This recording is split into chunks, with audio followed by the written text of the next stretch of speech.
Donc Yoann Levé, WatchGuard, je ne suis pas habitué à parler au micro. Donc si ça pose problème, si je ne parle pas assez fort, n'hésitez pas à me rappeler de remettre le micro devant la bouche. Je vous serai reconnaissant. On a vu un certain nombre de... La sécurité, c'est un tout. C'est plein de choses. C'est tout ce qui a été dit jusqu'alors. C'est ce qui va être dit juste après. Et il y a une composante qui est importante, c'est la riposte technologique. La riposte technologique, c'est faire en sorte de maximiser la protection de votre entreprise. C'est ce qu'on va pouvoir apporter. Derrière, chez WatchGuard, on a un constructeur de solutions de sécurité et finalement on apporte des appliances de sécurité, des boîtiers de sécurité qui vont maximiser votre protection, qui vont se retrouver derrière la connexion Internet d'une entreprise et qui vont permettre de maximiser la protection de votre entreprise. On va revenir derrière toutes ces notions. On va faire du Wi-Fi sécurisé et de l'authentification multifacteur. C'est ce que Florian parlait tout à l'heure avec le push qui est envoyé sur le téléphone portable pour s'assurer que la personne qui utilise un login mot de passe va être la bonne personne. Et on va sécuriser tous les accès par ce biais-là. Si tout à l'heure, cette notion de sécurisation du login mot de passe vous intéresse, sur le stand, je pourrais vous faire une démo. Et je suis équipé de cette solution sur tous les accès par login mot de passe de WatchGuard. Donc, je parlais de riposte technologique. C'est une des manières de traiter la sécurité, c'est d'avoir finalement d'apporter une automatisation de la protection d'une structure face aux différentes menaces qu'on voyait jusqu'avant. Derrière ça, il va y avoir de la technologie et ça va aussi nécessiter de la visibilité. Chez WatchGuard, on a un outil qui s'appelle Dimension, qui est ici, sur lequel je vais vous faire une démo. C'est un outil de reporting et de visibilité qui est intégré dans le prix de nos solutions et qui permet de permettre de savoir qu'est-ce qui se passe dans votre société et pourquoi vous avez besoin de vous sécuriser finalement. Vous allez le comprendre quand je vais vous faire cette démo-là. Donc cet outil est intégré dans nos solutions.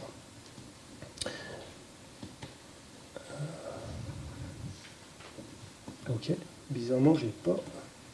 Ça va être compliqué parce que je vois pas mon écran comme ça. Tant pis, je vais vous faire la démo comme ça. Donc, cet outil se trouve ici. Quand vous gérez votre entreprise, vous êtes habitué à gérer votre entreprise avec tout un certain nombre d'éléments clés, des chiffres, tout un certain nombre de rapports qui vont vous permettre de prendre un certain nombre de décisions en comprenant vers où vous allez. À ça, vous allez rajouter l'intuition, c'est le doigt mouillé, en disant « je sens que je dois aller dans cette direction ». Et ce qui est incroyable, c'est qu'on est habitué à gérer comme ça une entreprise, mais la sécurité informatique, les gens sont aveugles, ils ne savent pas ce qui se passe. Posez-vous la question de savoir comment vous êtes protégé chez vous. Vous allez avoir les antivirus, vous allez avoir un certain nombre d'éléments de protection, mais est-ce que vous savez ce qui se passe réellement? Et bien justement, ce type d'outil va permettre de savoir ce qui se passe chez vous. Je fais un petit aparté juste avant. Je vais vous expliquer, vous montrer une chose, c'est l'antivirus qui protège votre poste de travail. Quel est son degré d'efficacité finalement? À une époque, les antivirus étaient hyper efficaces, ils ramenaient une grosse part de protection de l'entreprise, c'est plus le cas. Je vais vous montrer concrètement. Ça, c'est un outil WatchGuard sur lequel en fait on a 1 million de boîtiers qui sont installés dans le monde et 4% de nos clients ont accepté de nous remonter en mode anonyme un certain nombre d'informations pour qu'on crée des statistiques. 96% de nos clients ont refusé en disant jamais de la vie je remonte des informations à WatchGuard même en mode anonyme. C'est ça les sécurités informatiques, mais au moins on a 4% qui nous indiquent tout un certain nombre d'infos. Là, je vais me connecter sur ce site. Et je vais aller du 1er janvier «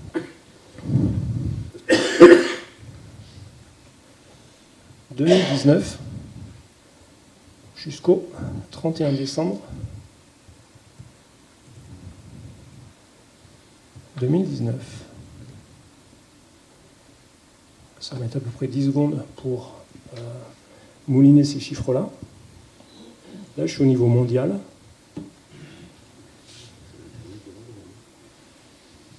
C'est mon outil qui est un peu lent.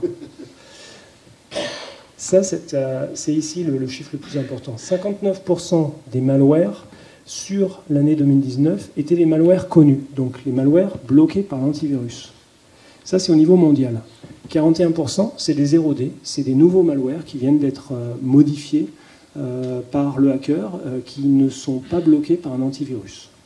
Dans le principe, vous trouvez ça élevé, pas élevé? Qu'est-ce que vous en pensez? Non. Regardez une chose maintenant. Si là, je vais sur la France, regardez les valeurs, on est à 59% sur les malwares connus. Le chiffre s'inverse. Un antivirus bloque 41% des malwares. Ça, cette donnée, elle est concrète. Hein. Dans nos boîtiers de sécurité, on a un antivirus. C'est une des briques de sécurité. Et donc là, c'est concrètement ce que bloque l'antivirus. Mais heureusement, il y a tout un certain nombre d'autres briques de sécurité qui vont maximiser votre protection. Et donc, là, ça résume complètement la sécurité au niveau de la France et de l'Europe du Sud. C'est une catastrophe. Les boîtes, l'image que je voyais tout à l'heure de la présentation de Florent, non, je ne sais plus qui l'a montré, monsieur. L'image, la personne qui disait non, mais nous, on n'a pas de données critiques chez nous. Enfin, je ne sais plus exactement ce que c'était. Ça, c'est ce qu'on voit au quotidien. Les gens qui disent mais non, moi, j'ai pas de données à me faire hacker. Oui.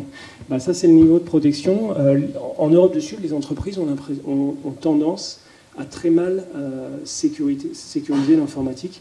C'est culturel. Et la France est un pays riche.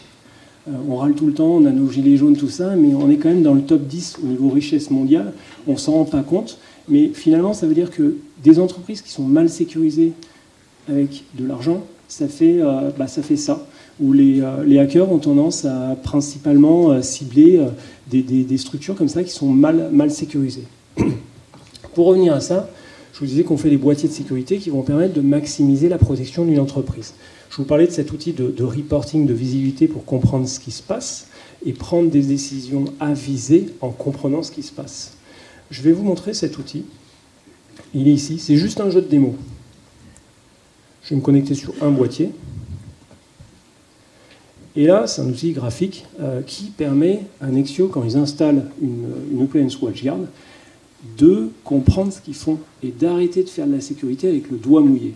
Doigt mouillé, c'est ce qu'on voit la plupart des cas chez les prestataires qui n'ont pas forcément ce genre d'outil de visibilité pour comprendre ce qui se passe. Ils imaginent la sécurité comme elle devrait être paramétrée chez ce client sans être dans le concret finalement. Avec ce type d'outil, on voit tout. Je vais vous montrer une chose, c'est ici les services d'abonnement. C'est pas révélateur parce que c'est un jeu de démo, donc c'est des chiffres qui sont très bas par rapport à la réalité qu'on voit habituellement. Là, cet outil va nous permettre de savoir que sur la période correspondante, là c'est un jour de jeu de démo, dans la vraie vie on mettrait un an de stockage des logs pour comprendre ce qui s'est passé sur les 12 derniers mois. Là on verrait qu'il y aurait un certain nombre de virus qui ont été bloqués par l'antivirus du boîtier. On verrait un certain nombre de malwares avancés qui ont été bloqués qui ont été laissés passer par l'antivirus et bloqués par l'anti-ransomware. Parce que justement, dans nos boîtiers, il va y avoir un certain nombre d'anti quelque chose. Il y a des anti-ransomware, il y a des anti-botnet, des anti-chevaux de Troie, il va y avoir des anti-phishing, il va y avoir des anti-pleins pour justement maximiser la protection de votre structure. Ici, je vois que j'ai 4 malwares avancés qui ont été bloqués. L'intérêt d'avoir ce type d'outil, c'est de pouvoir creuser les choses. Et je vais pouvoir creuser les choses. J'ai une centaine de rapports disponibles.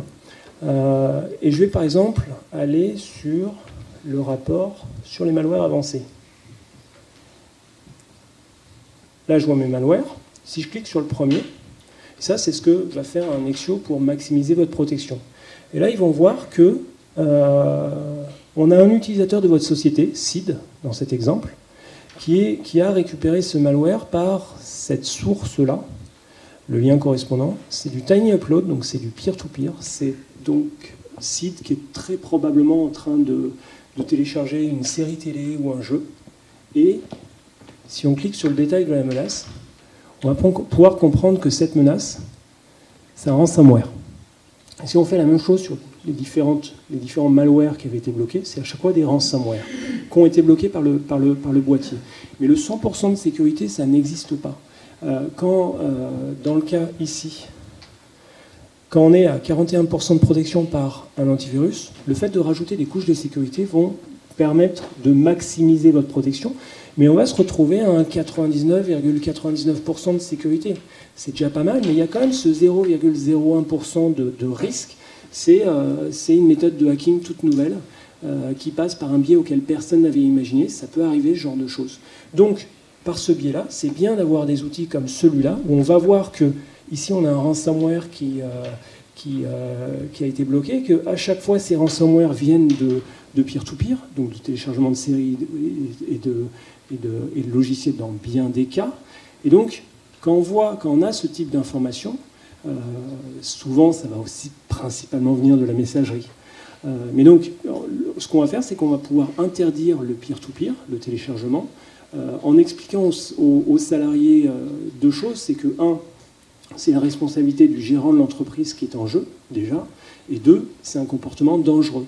Donc, ce type d'outil permet, avec les conseils de Nexio, de pouvoir faire une certaine politique de sécurité et l'expliquer finalement aux salariés. Un autre exemple que je vais vous montrer, c'est toujours dans ces services d'abonnement. On a le résumé de tout ce qui s'est passé. L'intérêt, les chiffres, c'est là où c'est intéressant. Ici, c'est des graphes pour voir que, par exemple, ces saletés viennent, on les reçoit à telle heure. Est-ce que c'est normal qu'il y ait une personne qui soit au bureau à cette heure-là ? Ça permet de trouver plein d'informations. Et derrière, on a une chose qui est importante. On a l'IPS, c'est finalement, c'est le service de sécurité qui permet de bloquer l'utilisation de failles de sécurité. Quand tout à l'heure, à plusieurs reprises, des personnes ont parlé de WannaCry, WannaCry, il n'y a pas un client WatchGuard qui soit pris WannaCry. Là, je fais mon kéké maintenant parce que on est après coup. Quand on a eu cette attaque, c'était un samedi, cette attaque où c'est le plus virulent, on stressait quand même. Et à la fin de la journée, quand on a vu que tous les boîtiers avaient bloqué ce ransomware, là, on était bien, la pression descendait. Parce que on va être à 99,99%. On a maximisé la sécurité par rapport à ce que vous pouvez avoir aujourd'hui. Il y a toujours ce petit risque, justement. Et donc, c'est là où, justement, le fait de bloquer les usages qui sont dangereux va encore améliorer d'un cran la sécurité. Et quand je disais que WannaCry était bloqué par l'IPS, c'est que c'était une faille de sécurité Microsoft qui était connue depuis 2 mois et qui était inclus dans l'IPS, faille de sécurité, finalement, l'anti-utilisation de failles de sécurité par des hackers. Donc c'est ça les boîtiers de sécurité qu'on va proposer qui vont permettre de maximiser la sécurité de votre entreprise. Il y a un petit bonus dans l'histoire, c'est que pour ceux qui ont des problèmes de bande passante chez eux, de lenteur d'Internet, on a un outil qui permet de savoir, dans cet outil de visibilité, savoir qui consomme de la bande passante. Et là, on voit la bande passante, 100% de la bande passante, c'est la somme de tous les rectangles. Et ici, on voit visuellement qu'on a 2 utilisateurs. C'est un jeu de démo, donc c'est un petit peu moche. Ici, ça sera un utilisateur Wi-Fi. Wi-Fi tirer le prénom et le nom de la personne. Là, il y aurait le prénom et le nom de l'utilisateur interne. Là, on voit que ces 2 utilisateurs consomment 60% de la bande passante, peut-être. Il y a un problème de personnes qui consomment trop de bande passante. Et donc là, on va pouvoir aller creuser les choses. On va regarder côté application. On va voir qu'il y a beaucoup de YouTube, grand classique en entreprise. Et si on filtre sur YouTube, on voit que c'est Anna qui fait du YouTube. Et donc cet outil, il permet de communiquer avec les salariés et d'aller voir Anna en lui demandant pourquoi est-ce que tu utilises YouTube, est-ce que c'est professionnel ou personnel. Et là, Anna, c'était la première à râler sur la lenteur d'Internet et le fait qu'il fallait qu'on investisse et compagnie. Anna va dire « Oh mince, j'écoute de la musique sur YouTube, j'ai mes playlists comme à la maison et je ne me rendais pas compte que je pourrissais la bande passante des autres. » Et donc, cet outil, ça permet de prendre conscience aux gens. Et après, on fait un truc tout simple. On fait une règle dans le contrôle d'application. C'est la façon dont on contrôle les applicatifs dans l'entreprise. On fait une limite pour que YouTube ne consomme que 100 mégas de bande passante, par exemple, sur la période correspondante. Ça fait un petit rectangle comme ça. Et tout ça, on le récupère en bande passante disponible pour des usages métiers, pour libérer de la bande passante. Dernier truc que j'avais à vous montrer. On peut aller creuser plein de choses. Et donc, on va pouvoir regarder si le commercial qui essaie de vous vendre une fibre qui coûte un bras, voir si c'est justifié ou pas. Exemple, là, j'ai un rapport sur l'utilisation de la bande passante de ma société. Mon exemple n'est pas pertinent parce que là, j'ai pas de problème de bande passante. Mais là, je vois l'utilisation de la bande passante. Je vais zoomer. Et là, je vois l'upload et le download dans ma structure. Et donc, avec cet outil-là, si j'avais des problèmes de bande passante, je verrais que quand ça ralentit, quand tout le monde râle, c'est que je suis à 100% d'utilisation de la bande passante, je suis ici. Après, quand ça diminue, là, on récupère de la bande passante, ça ralentit plus, mais on est à 90%. Là, dans un cas comme ça, après, on repasse à 100%. Là, l'utilisation des données dans l'entreprise, elle est croissante de façon constante. On sait que là, à un moment ou à un autre, il faudra investir. Par contre, il est probable qu'après optimisation de la bande passante, par exemple, avoir fait des règles pour limiter l'usage de YouTube et compagnie, il est probable que je me retrouve dans un graphique comme ça et que finalement, j'ai plus besoin d'investir dans une nouvelle connexion, dans une nouvelle fibre qui me coûte un bras, mais que je peux simplement investir dans une ADSL free à 30 € et régler mes problèmes de bande passante. Donc c'est ça, dimension, cet outil de reporting et de visibilité qui est intégré gratuitement dans le prix des boîtiers Wattia. C'est un outil qui permet de maîtriser sa sécurité, de voir les trucs dangereux et d'optimiser les choses, finalement. J'en ai fini. Merci à vous.